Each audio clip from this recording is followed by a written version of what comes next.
What's new in my world? Well, I am back at Keller Williams, and I went into sales.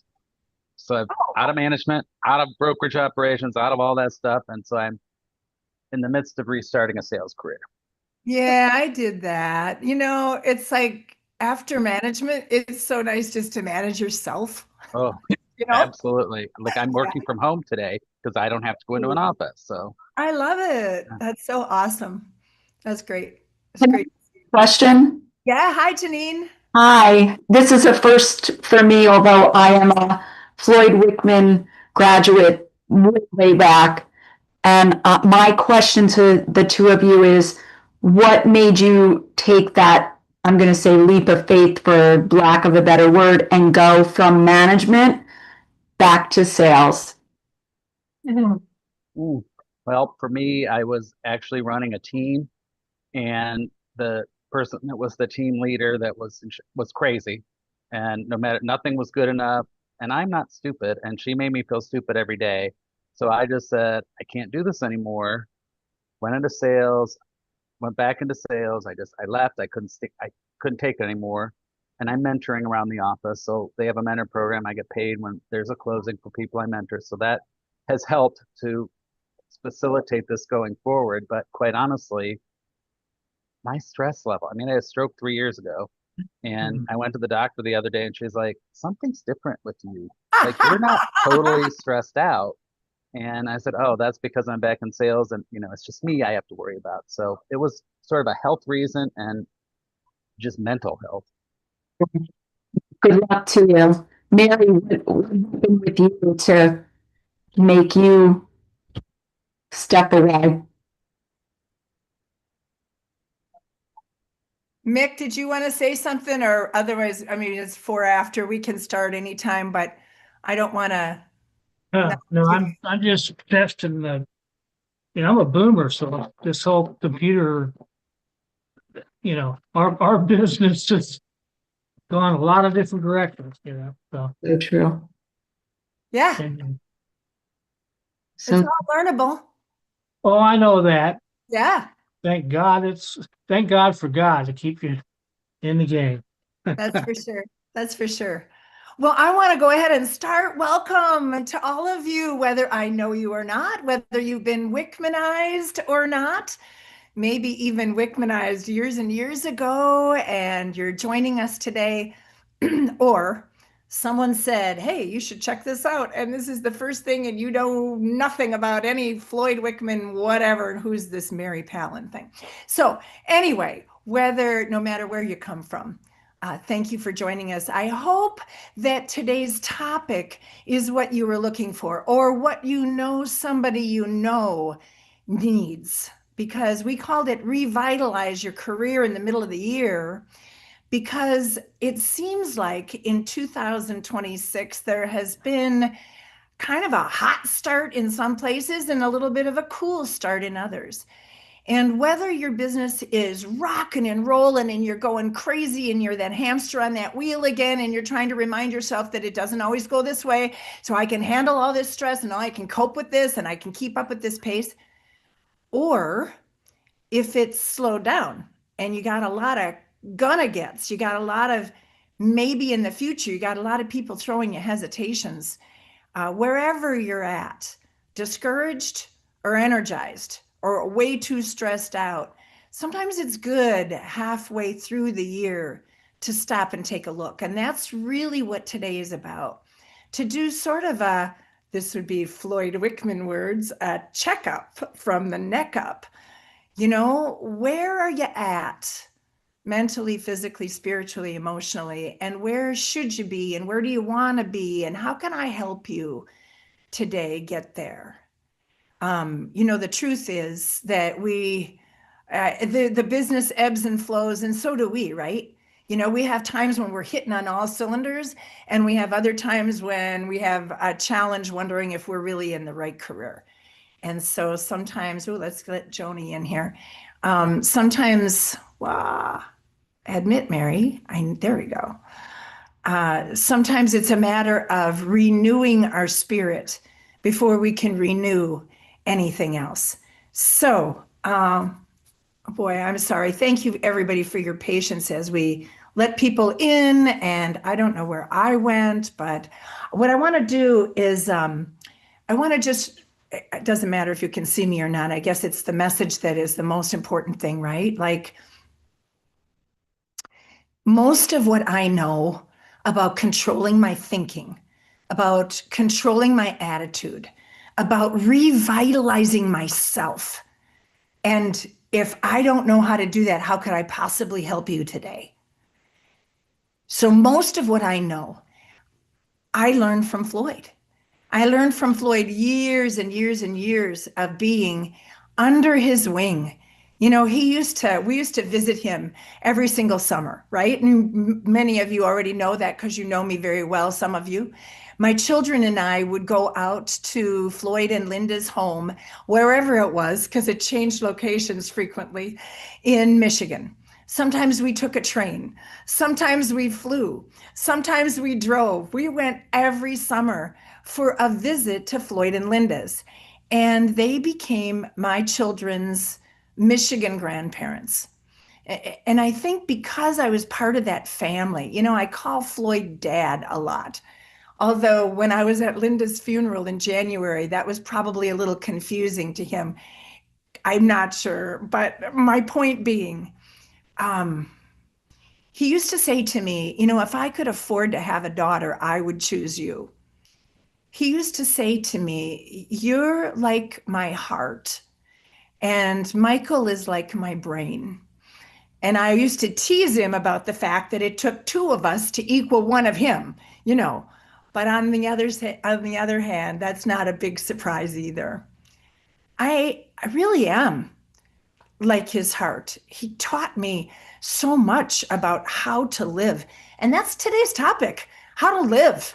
Because if we only live to work or work to live, I think we're shortchanging not only ourselves, but the world around us. And that includes our family, our friends, our neighbors, all the people whose lives we could be touching in a great way that we're just missing out on because we're not firing on all cylinders. I think sometimes this business makes us work too hard for the return on investment. It's too hard and it keeps getting harder. Mick, I love what you said about technology and about the continuous growth that we have to have and how sharp we have to stay in this business. We can't just repeat what we did 30 years ago. It doesn't work that way. It reminds me of that magician on the stage, right? Boy, he's up there doing, boy, you know, I hope they'll pause this in the recording. Was there anybody that was with me last week doing the webinar last week? Would you show of hands? Anyone? Because I'm telling this story and I'm going, wow, I feel like I just said this, but I'm going to say it again. Okay. So there's a magician on the stage and he says, hey, hit me. Oh, I told this joke last week. All right. I have a better joke. All right. You just hang on. They're going to edit this crap out and no one will even know. Let me get Joni in yet again. Joni's coming. Okay. Let's see. Let's see. Oh, all right. Here we go. Now I'll tie it in. This job we can work too hard at, right? And, you know, we work and work and work, and then we get nothing in return sometimes, you know, like for sale by owners, right? You work with a for sale by owner, they end up listing and selling with someone else or selling on their own. Reminds me of the realtor who died and went to heaven, right?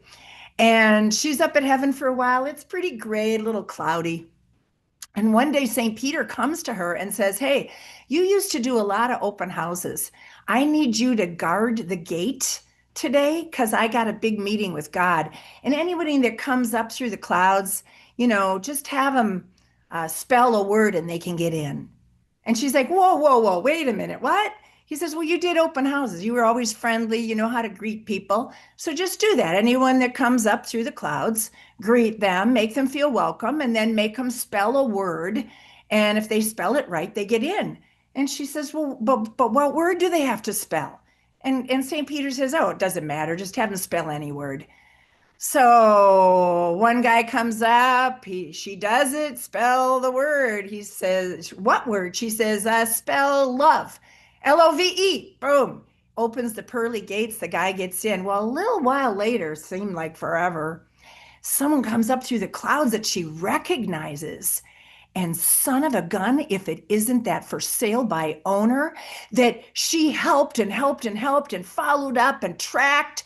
And then he ended up listing with someone else. Oh, she never got over that. And here he comes through the clouds and he gets to the pearly gates and he goes, "You, what are you doing here?" And she says, "Well, I'm in charge of the gates today." He says, "Well, let me in." And she says, "Well, sir, in order to get in, you got to spell a word." And he says, "That's fine. To what word?" And she says, "Czechoslovakia." See, sometimes we might have to wait a while to get our retribution.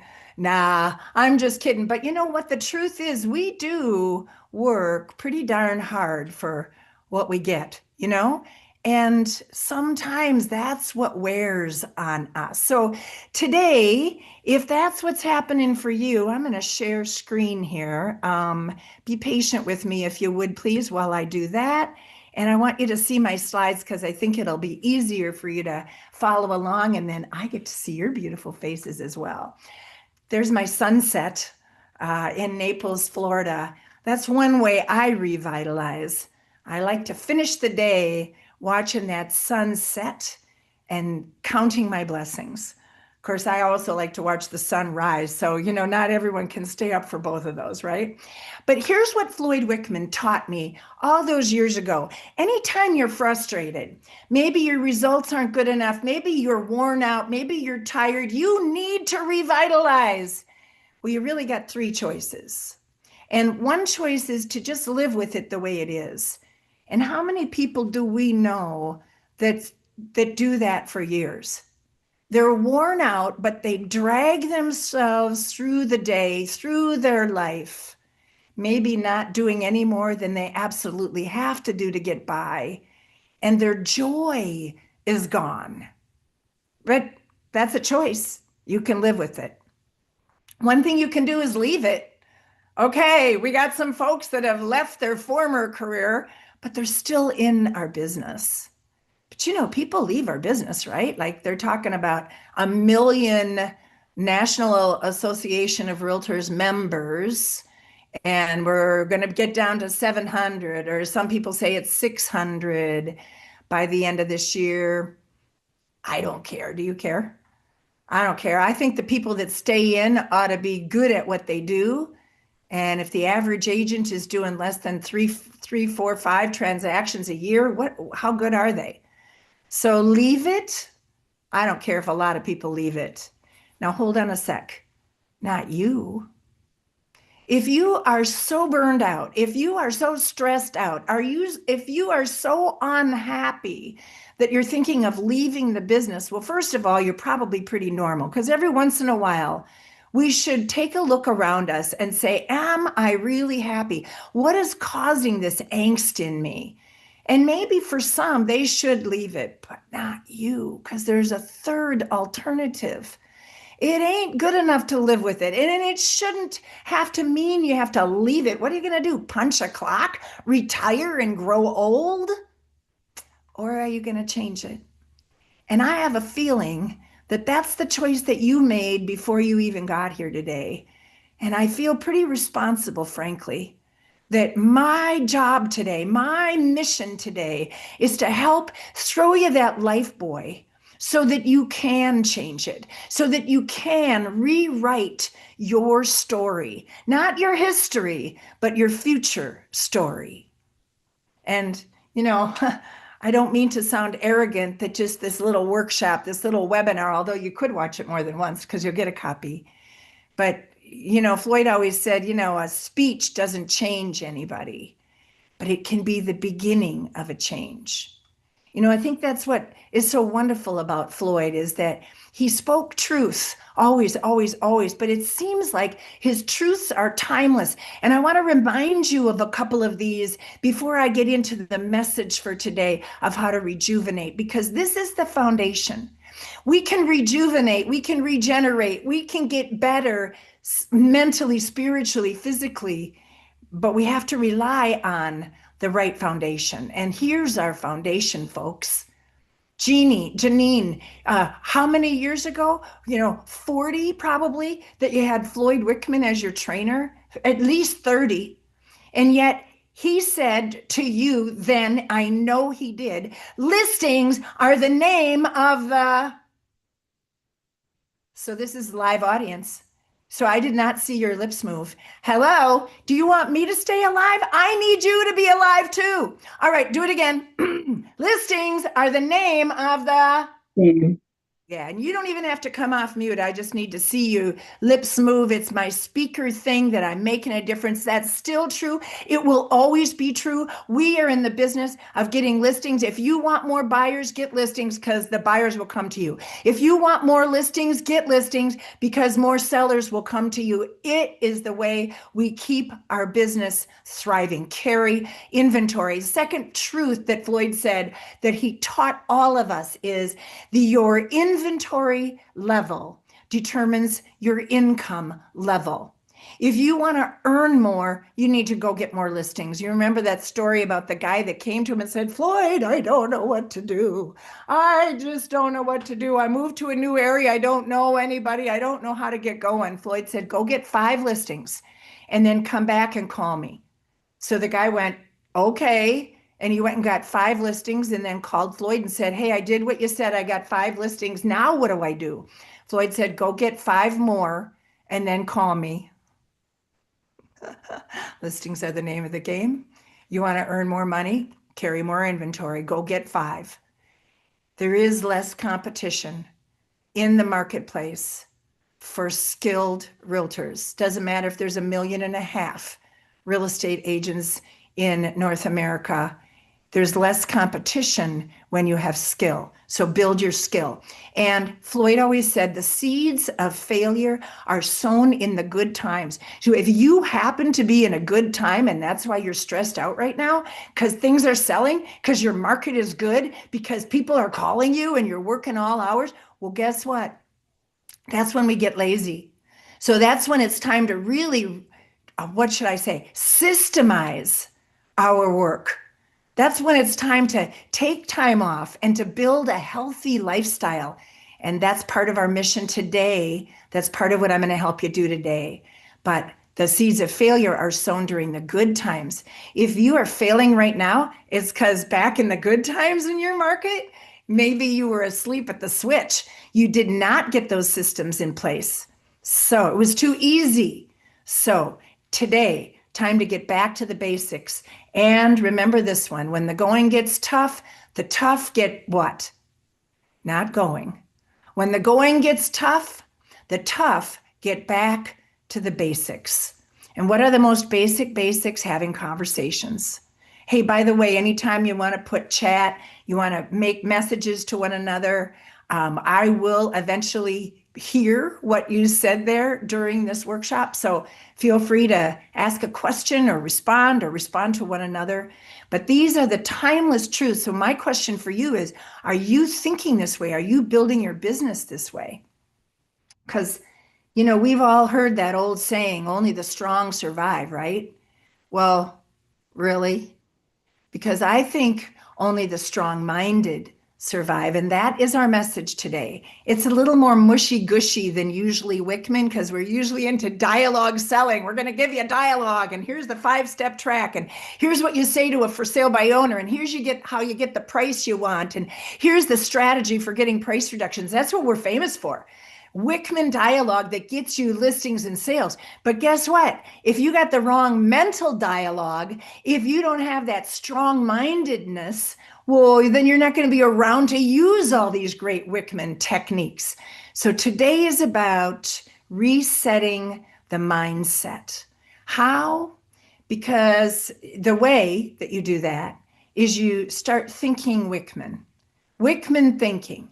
That was what was burned into my brain when I was 24 and met Floyd Wickman. And that's a little while ago now. You can probably tell. I'm only 38, but it is a while ago. And here's a picture of Dad.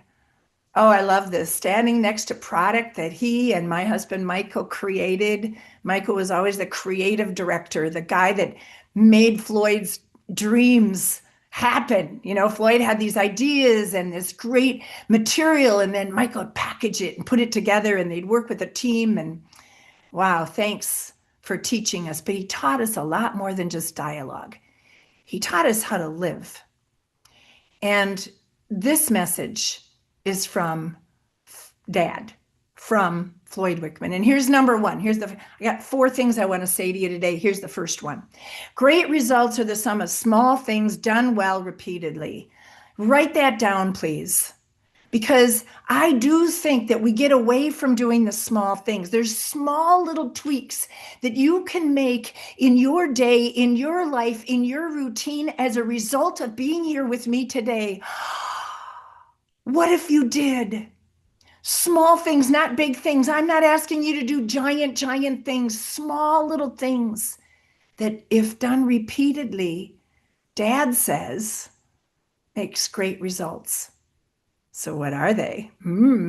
Well, now I've got you interested, but did you already write that down? Great results are the sum of small things done well repeatedly. So here's my message today to you. What are those small things to implement? And it begins with this: a daily routine. What's your daily routine? What's your morning routine? What is your routine? Oh, I won't say any names, but I wish she were here today. She's not. I talked to her last week. I love her, a student of ours, known her for 30 years. And about 15 years ago, she was taking the program for the 5th or 6th time. And she admitted something to me that I'm so glad she was willing to trust me to say. And I wonder how many of you it is true for you as well. So here's what she said to me. Yeah, when I wake up in the morning, I usually just roll over and turn on my iPad, and see what's happening in the world, see what my new emails are, check the news. Now, if you know me, you know that we were over the phone and this person couldn't see me and she couldn't hear me because I pushed mute. But I'll let you see me and hear me. Here's what happened. She said, yeah, I just roll over and check my iPad. I mean, I lost my mind. I lost my marbles. I was screaming. I was like, my hair's on fire. Because that's the worst thing that you can do in the morning. And I won't ask you to raise your hand or put in chat if you've been doing that. You can't start your day that way. That's a small thing that done repeatedly destroys you. You'll see as I progress why I would say that. We got to let Jennifer Johnson in here. All right. So what's your daily routine? And here's my question for you. Uh-oh, I got to figure out, I must have rambled something. So I think your daily routine starts before you get out of bed. You know, I think you got to start with an attitude of gratitude. Now, for me, it's prayer. Now, I understand I'm not trying to impose on you. Everybody has a different belief set, and I certainly would honor and respect that.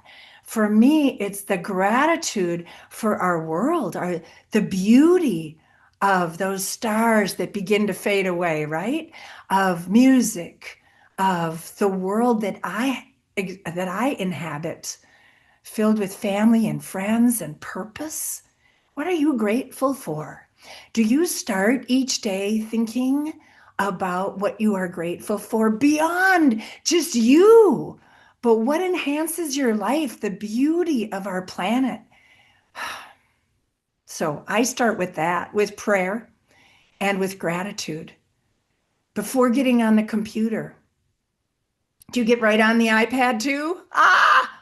Or do you check your email to see what happened overnight? Do you flip your phone over? Well, what if you started once your gratitude, maybe your cup of coffee or tea, maybe your conversation with a loved one, maybe listening to a song that gets you fired up or brings you peace.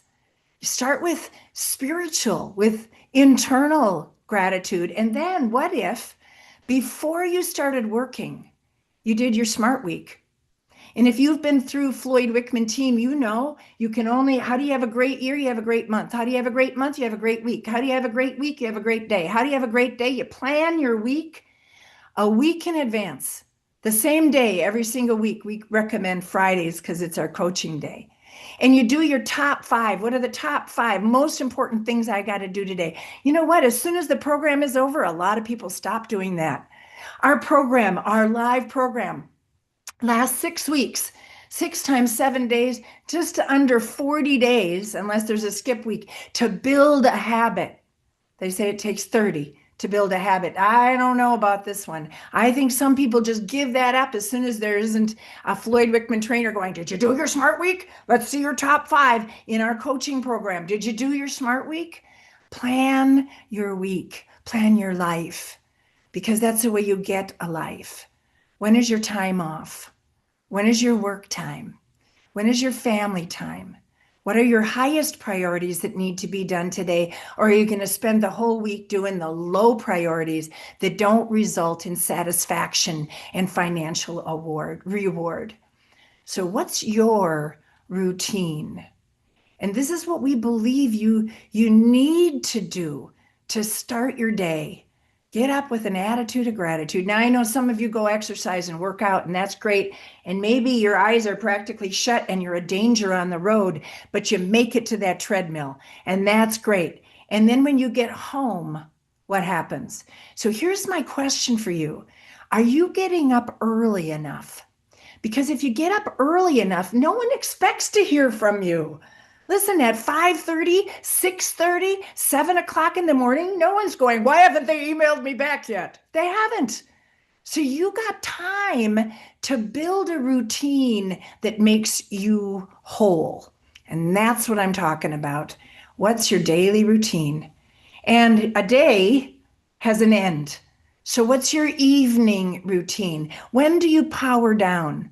I have a student who is glad to respond to texts at 10:30 at night. She's up. She's usually watching television, sitting on the couch, doesn't mind at all. Okay. When you start minding, then change the habit. If it doesn't bother you, it's okay. The problem with responding at 10:30 at night is they grow to expect that, and then they want to expect you to respond at 10:30 at night next week or tomorrow night as well. And you know you can schedule your texts. So just a thought, but make sure by the end of the day you've had a little bit. You don't just work and work and work and then collapse in bed. There's got to be more to life. So did you eat right? Did you hydrate? You know, growing up, I don't think we ever drank water, like, unless somebody forced us. I don't know, but we're smarter now than we were when I was a kid. My kids grew up with a mom with a pitcher of water going, time to hydrate. Okay, everybody out of the lake, time to hydrate. Have you had your water today? Because we're smarter.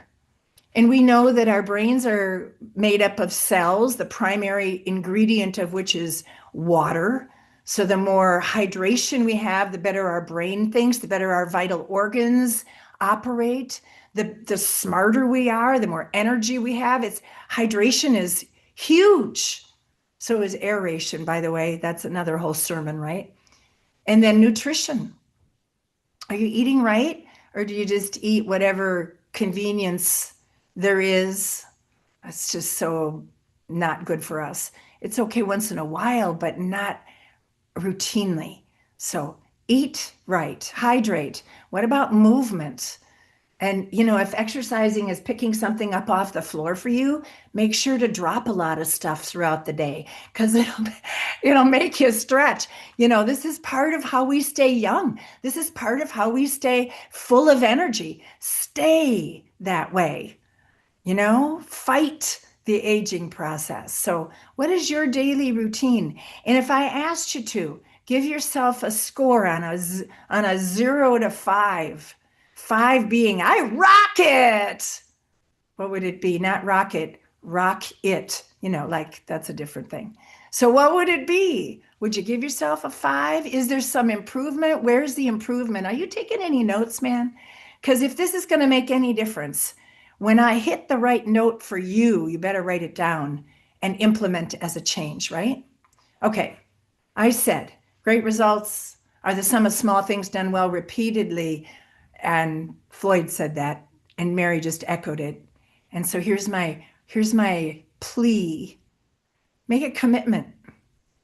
I will do the small things. Will you do the small things? What's the one small thing that you will do as a result of being here today? Go back, look at your notes, put a big circle around it right now. And we're going to number 2. So don't spend a whole lot of time thinking about it. And I want to hope if I remember to do this after number 2 and number 3 and number 4, so that at least there's 4 small things that you will do and implement that will help you to revitalize.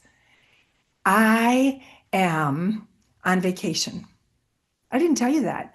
I'm up at Rutgers Bay Lake Lodge. Did you wonder if I really had pine cones on my wallpaper at my house? No, that's kind of 1985.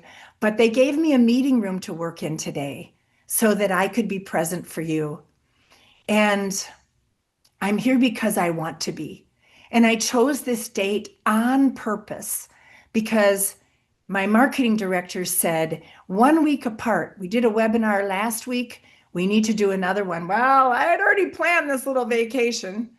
I've got 8 boys up here in northern Minnesota with me. Of course, most of them are sleeping in, so it's okay. But my point is, I chose to be here with you in order to make a difference. Don't make me regret it. All right, I'm just kidding. All right, let's go to number 2. Number 2, if I can figure out how to advance the slide, here we go. It takes no more pain to succeed than it does to fail. It takes no more pain to succeed. You know what? Success is painful.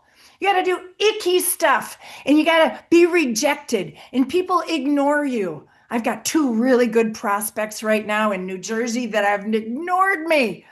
I've been calling them 2 times a week for like 6 weeks. I had some conversations with them and now they're ghosting me. And I'm texting after. I never leave a voicemail because who wants to listen to that if you're over 30, under 30, if you're human. So I call them and then I voicemail. Well, at least I know how to follow up. Well, it's just me again. I guess I'm stalking you now.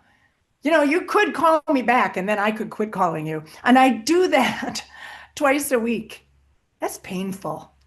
It's like, why wouldn't they just tell me to jump off a cliff if they didn't want to talk to me? But you know what? It's what we do, isn't it? Success is painful. You know what's more painful? Failure. Failure. I don't know about you, but I can't even tell you how many times I did the hard stuff to succeed in my life because I was too embarrassed to admit that I failed.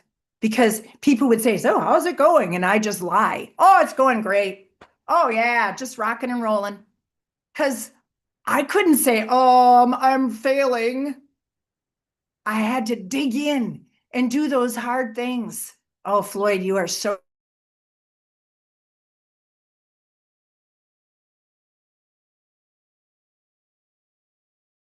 yes, every one of us. And maybe we got to choose it again today. Maybe we got to choose it again tomorrow. Maybe we got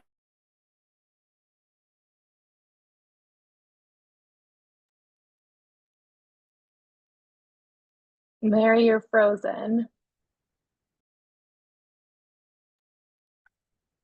Give her a minute to get back to us.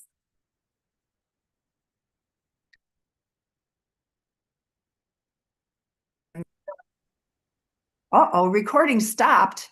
You were frozen there. Now you're back. So I'm going to resume it. I was evidently frozen. So yes. my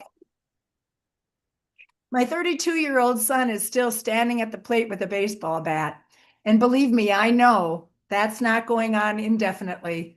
Every single time I'm on a Minnesota summer night watching him swing that bat, I am very aware that there's a limited number of swings to come. And my point, I think, is appreciate where you're at and be aware that every time you swing the bat, you don't get a home run.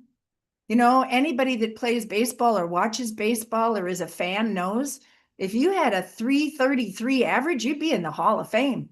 I mean, probably, or you'd be on the cusp of the Hall of Fame. That's 1 out of 3 times. So in our success, we got to fail a lot. This business, we fail a lot.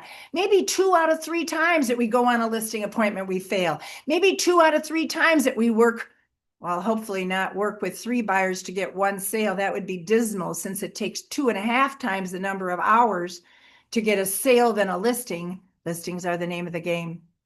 Choose success. Napoleon Hill, 1930s. Do you remember this?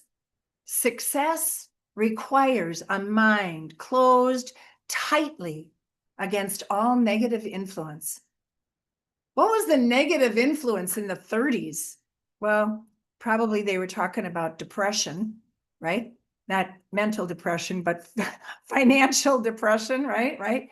There were bankers jumping out of windows on Wall Street in the 30s. There was people losing their jobs and towns turning into wastelands and a dust bowl settling on cities. I mean, must have been tough times. Probably no worse than now. We got negativity all around us, don't we? Napoleon Hill showed us the way. Where are our negativities now? In our environment? You know, like social media?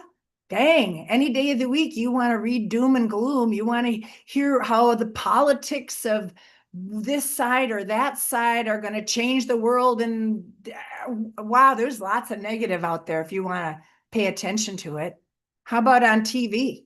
How about on the radio? How about talking heads? They rarely say anything real positive. I mean, that's not what sells news, right? Like, who cares about that? That's not why you're going to tune in.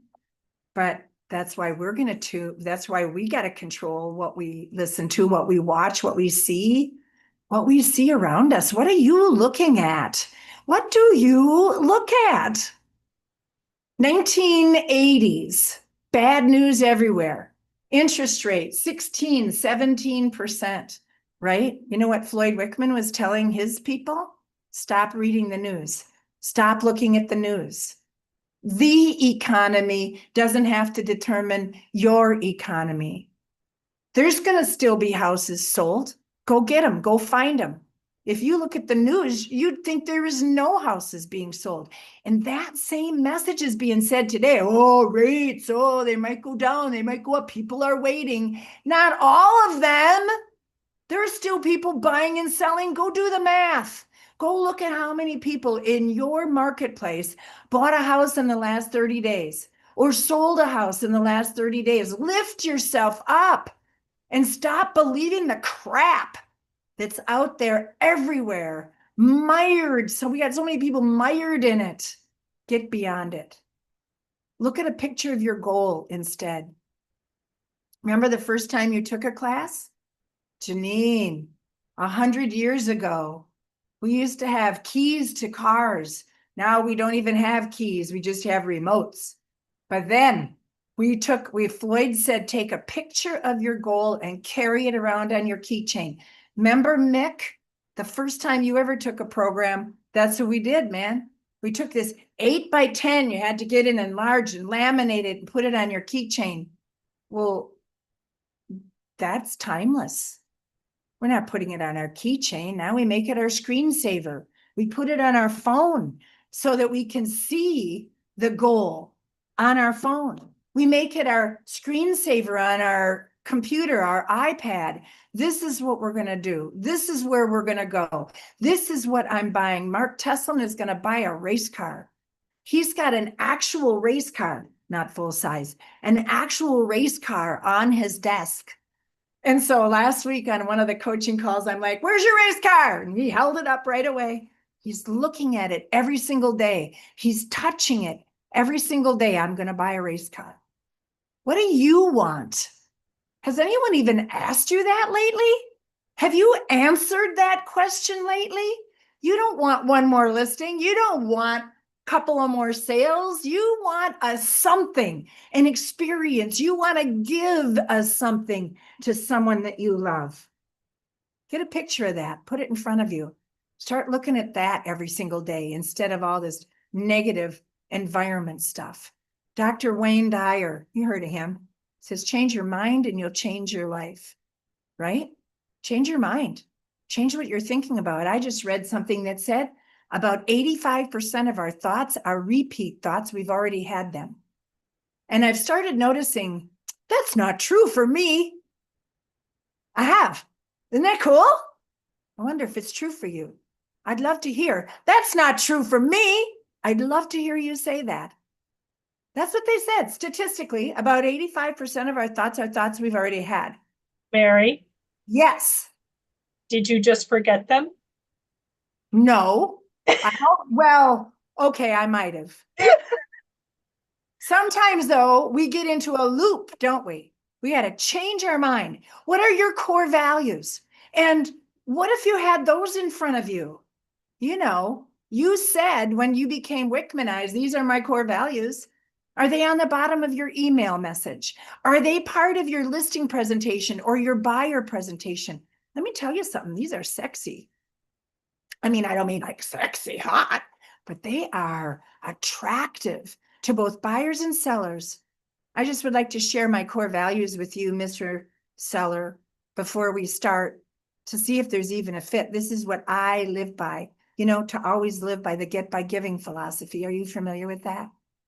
That's like when you give, you receive, but you don't give in order to receive. That's called shopping. So I believe when you give and you give, like you give to your community, you give to your clients, you give to the people, I think that comes back to you. Here's my second core value: to always make my client's number one goal my number one goal. Now, we just met, so I don't even know really what your number one goal is, but before we're done today, I'm going to find out. And if we choose to work together today, I can tell you right now that this is what I will embrace, that I will commit to helping you achieve it. Otherwise, I'll tell you today, I can't help you achieve your goal. We're not meant to be. What if you started your appointments like that? You know, first of all, it lowers all resistance, right? I'm not trying to pressure you into working with me. I don't even know if there's a fit. And secondly, makes you pretty darn attractive, because who else does that? You know, talks about this mushy stuff. Earl Nightingale. Oh, I love Earl Nightingale.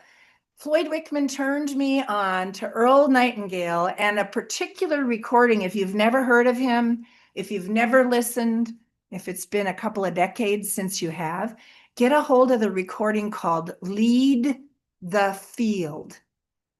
Lead, L-E-A-D, Lead the Field. It is, I think, his best ever recording. It's inspirational. It'll get you back on the planet. And he says, we become what we think about every day. Now, when Floyd learned that, he said, if that was true, I'd be a girl, because when I was a kid, all I thought about was girls. Boy, I love channeling Floyd Wickman. I just had an opportunity to speak with him early a week ago, a little more than a week ago, probably 10 days. And so he sends his love to you all. And we had a great, although rather short, conversation. And he's doing great, just in case you wondered. But I remember his stories and his jokes. He's the one that turned me on to Earl Nightingale. We become what we think about every day. What are you thinking about? Are you, listen to me, are you aware of what you're thinking about? Because sometimes we think that thought and we're not paying attention to the fact that we're thinking that thought. It might be a negative one. So we got to control the negative ones. We got to get rid of the negative thoughts. In fact, the only way Floyd Wickman taught me to get rid of the negative thoughts is to overwhelm them with positive thoughts. It takes no more pain to succeed than it does to fail. So choose success. Say it with me. I will choose success. Say it again. I will choose success. I hope you wrote down a quote or two. I hope that you wrote down, pay attention to my repetitive thoughts. Watch for the negative ones. Here's number 3. We're more apt to do what is inspected than to do what is expected. Thank you, Floyd. These are his words. That was his slide. We are more apt to do what is inspected than that which is expected. So here's my question for you. Who are you hanging out with? Who is inspecting your work? Now, maybe you don't need a manager hovering over you because you know how to do the business. Maybe you don't need somebody watching every move you make because you know the business, but you still have a gang. You still have people. And who are those people? And what's their message to you? Are they worn out too? Are they tired too? Are they frustrated? Are they showing up to the office? Because some of us, man, we're hanging out with the wrong people. And you know what can happen when you hang out with the wrong people? You could end up on the carpet. Have you looked up? Have you looked at my image here? Because I'm about to change it. And if that's your friends, I don't want you to miss. You know, you might be hanging out with people like this. And I don't know if you're the guy in the duct tape, which would be horrible, or if you're the guy underneath that did the duct taping. But, you know, the people that are around us aren't necessarily good influences. Who could be a good influence on you, on your life, on your attitude? And maybe someone that's always happy. That would be good. Who holds you accountable? Probably no one. Maybe your spouse, every once in a while when they look at the checkbook, or what checkbook? There isn't such a thing. When they look at the bank statement or whatever. But, you know, in the book Think and Grow Rich, Napoleon Hill just mentioned that. He talks about a mentor group. He calls it a mastermind. I'd like to encourage you to get yourself a mastermind group. Jot that down, mastermind group. And you don't have to write this down, but you could always look in the book Think and Grow Rich and find it. But the definition of a mastermind group is a group of people who come together in a spirit of harmony. Boy, that's not your family. Just kidding. That's not necessarily the people you work with, right? They come together in a spirit of harmony with a common cause, a common objective. Well, spirit of harmony, we know what that means. Common objective, well, that would be to make more money. That would be to have peace and to make more money. That would be to hit my goal, right? Without killing myself. A mastermind in Think and Grow Rich is a group of people who come together in a spirit of harmony to help each other achieve the goal. Wow. What if you could do that? Create a mastermind, because we already created one, and I'd like to invite you to be a part of it. So here comes about a 1-minute commercial, okay? This is a picture of Team T. You can see there's Mr. T on their shirts. There's my husband wearing the purple tie, but he has a Team T shirt too. I don't know why it's not on him. These guys are Team T for testosterone. And 16 years ago, they got together to form a mentor group, a mastermind, and they became this Team T 16 years ago. So for 1 hour a week for the last 16 years, they've gotten together in a spirit of harmony to help each other achieve a goal. Isn't that crazy? And Michael was their coach. And since he died, I have had the privilege of being the coach for Team T. This was my first, whoopsie, sorry, I'm trying to advance the slide. This is my first team. They got together 15 and a half years ago. We called ourselves Team E because there was already a Team T, and E stands for estrogen. Now, most of these people, there were 8 of us. Dawn, as you know, Dawn Zarin is one of our Floyd Wickman team coaches and trainers. The other 2, 4, 5 people in this photo, in the middle of this photo, are all still in R squared, but not all on the same team. And Joni Eubank is here today because I saw her sign in. You rock, Joni. So we still get together, and it's been 15 and a half years of getting together for an hour each week. There is assignments. That's the accountability part. We make you do stuff, but it doesn't kill you. You got to do Smart Week, got to do your top 5, got to make some prospecting calls. And there's tracking towards your goal, and your coach, whether that's me or Dawn or Sheldon or Kathy, or we've got 4 brand new coaches coming on board right now. So whoever your coach is, what they're going to do is hold you accountable and track your progress toward the goal. So if you haven't signed up, what harm would there be in having a chat with one of our coaches? And in the chat, speaking of the chat, let's chat in chat. We're going to put the links so you don't have to copy them down or do a screenshot, although you could, except it's too late. But here's what I wanted to say. The price is going up.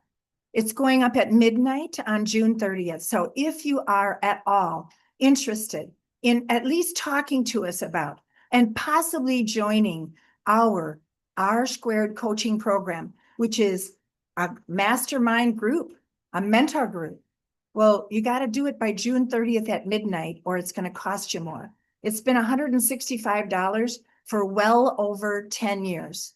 And no offense, but we're growing the Floyd Wickman program. We're growing the Floyd Wickman team. And folks, I'll tell you what, if I'm going to hire coaches and trainers, I got to be able to pay them well.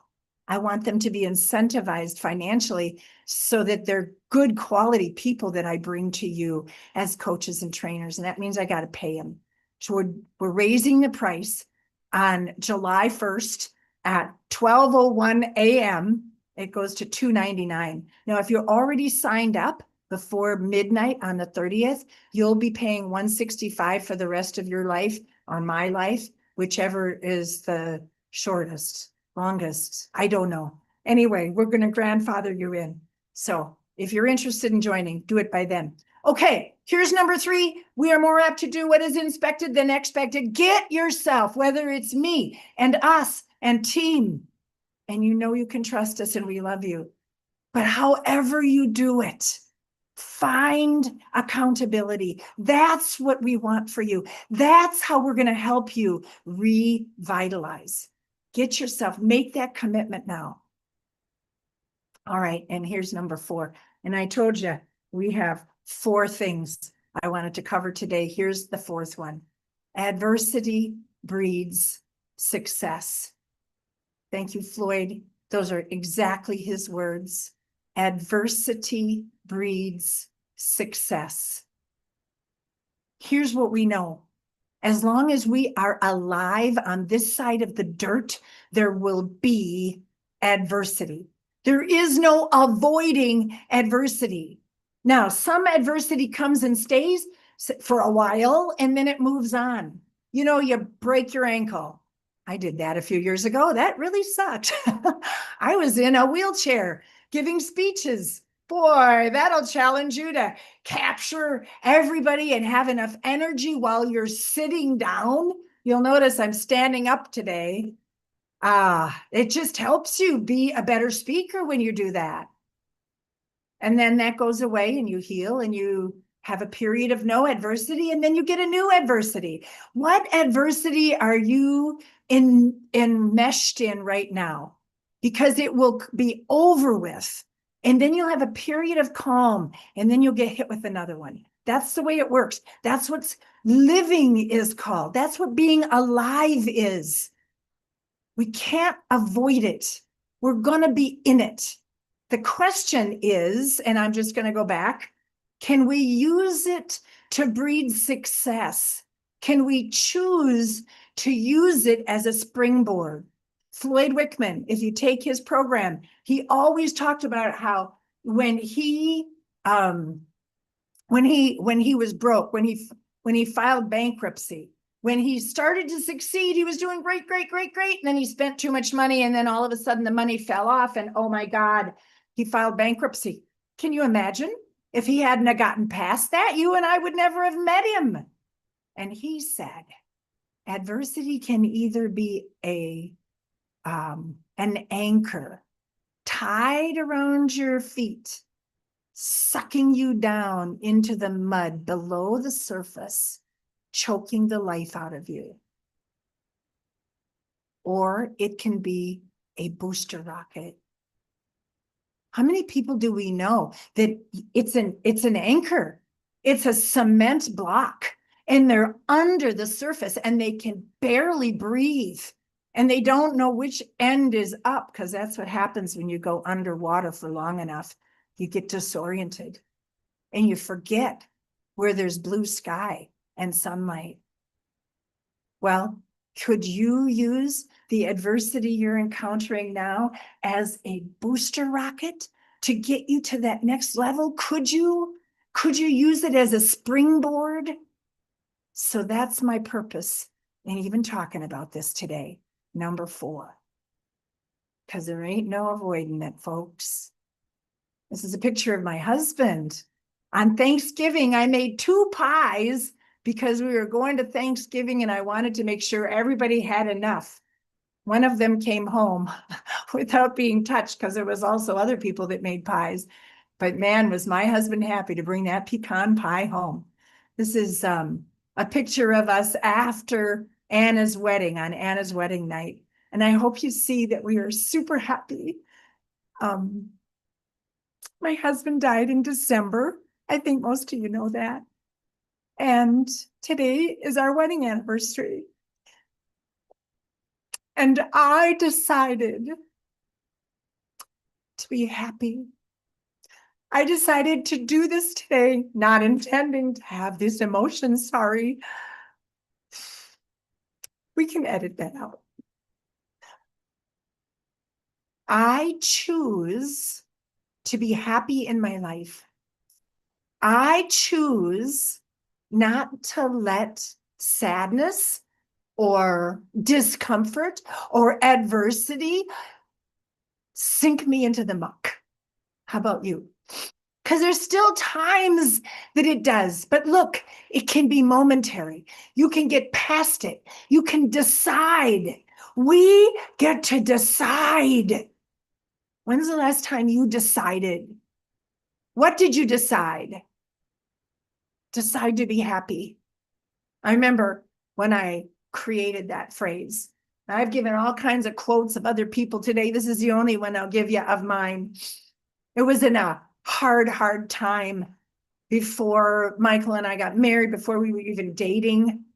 And I was really struggling with my attitude, with my business, with my children, with my life. And one day sitting at my desk, I realized I had a big piece of poster board behind my credenza. And I made a great big sign and I put in black magic marker, I choose to be happy. And I taped it across from me so that when I was sitting at my desk, I could see that message. And I said it out loud. I choose to be happy. I choose to be happy. I choose to be happy. Is that what you needed to hear today? Because you get to choose. It's always our choice. Dick Arand, remember him? He's the guy that turned Floyd's attitude around. He's the guy that drove from the other side of the tracks. Floyd was on the bad side. Dick was on the expensive side. He was a manager and showed up in the office and said, Wickman, come on in here. I got something to say to you. Over the phone today, you sounded like crap. And Dick said, I want you to say these words and I want you to say them over and over and over again. He said, I am a successful salesman. I will always be guided to do and say the things that contribute to my success. From this moment on, anything that happens in my best interest because I am a successful salesman. Years later, my husband, Mike Palin, and Floyd Wickman, preparing for a 500 or 700 person audience in Las Vegas, took those words and modified them. I am a master salesperson. As such, I will always be guided to do and say the things that contribute to my success. anything that happens in my best interest because I am a master salesperson. Some of you haven't said that since the last day of class that you graduated. Maybe it's time to trot those words out again. Maybe it's time to program your mind again. Maybe it's time to remember that you can. Thank you, Dick Arand. Bob Stockpool. I had to Google him in preparing for today because I couldn't remember who Floyd said he was, but he was Floyd's Dale Carnegie trainer. You know, Dale Carnegie class that changed Floyd's life about how he was thinking. And Bob Stockpool did not think of this phrase. It's credited to multiple other people, but it's where Floyd learned it. If it is to be, it is up to me. Floyd learned that. He said that to himself over and over and over, and it caused him to change the way he thought. It caused him to think success. It will work for you if you'll let it, if you'll be reminded. I have a feeling some of you are going to go write this in lipstick on your bathroom mirror today. Some of you might have to borrow a lipstick. I don't know. If it is to be, it is up to me. No one's going to do it for you, man. No one can do it for you. Napoleon Hill again. Oh, such an impact on my life via Floyd. What the mind can conceive and believe, it can achieve. What the mind can conceive and believe, it has to believe it, not just conceive of it. Today was conceiving. Now you got to work on believing. You got to work on believing. That's the only way we rejuvenate. You got to do the heavy lifting, man. That's how you achieve what you're looking for. As Floyd told us, there's nothing special about special people. It's what they do that makes them special. And how do you do the hard work? How do you do the things that will cause you to succeed? Well, join R-Squared Coaching. We'll make you. But you got to have the right attitude in order to do the right activity. And that's what today was all about. Just keep in mind, Floyd also said, it's what you do when you don't have to that's going to determine when you can no longer help it. I always think of someone sitting next to a single wide, arguing over the good lawn chair, or someone sitting in paradise, looking out on the most beautiful sunrise or sunset with someone they love and saying, man, I'm glad I worked so hard. Which is for you, the single wide or the sunset?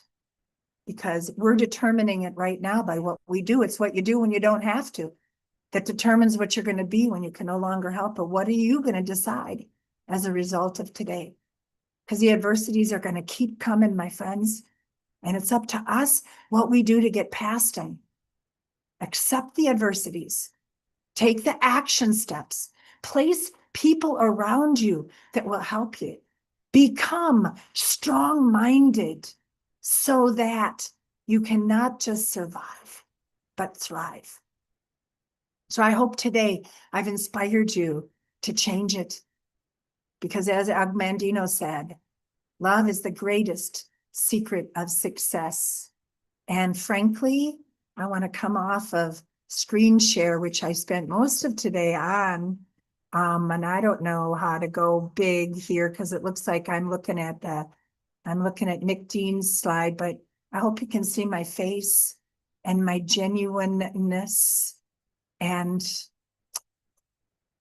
we love you. That's why we're here. That's why I'm doing this today, because whether I know you or not, it's sort of like coming to session one, right? At session one, I often say to my class, I carried babies and I loved them before I knew them. And I might not know you. I may never know you, although I'm hoping you sign up for R-Squared Coaching and I get to know you. But the truth is, from the heart, we love our people. We love our Wickman family.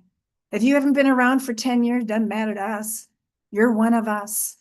And we're in until, I don't know, I'm committed and our team is committed to preserving Floyd and now Michael's legacy.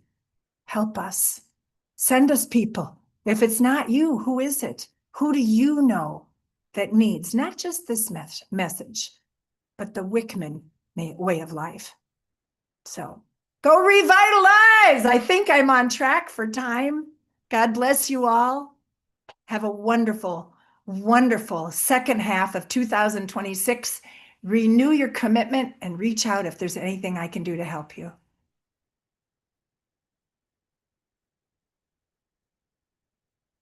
Thank you, Anna. And thank you so much Thank you. for the message. Thank you, Janine. I feel like I talked to you like 4 times or something. What's in the chat that I should be paying attention to? Just lots of thank yous. Oh, I saw some hearts coming across the screen. That was sweet. Thank you, Mike McCarthy. Joni, great to see you. Love you all. Jennifer Johnson, love that. Sweet. All right, we're hanging up. It's time to go. Oh, thank you, Ms. Carusa. I don't remember your first name. Felicity? This is Karen Matthews. Karen, I'm glad they stopped recording. Hi, Karen. I would recognize you if I had my glasses on, but I wasn't putting my glasses on because I'm at Fred's computer.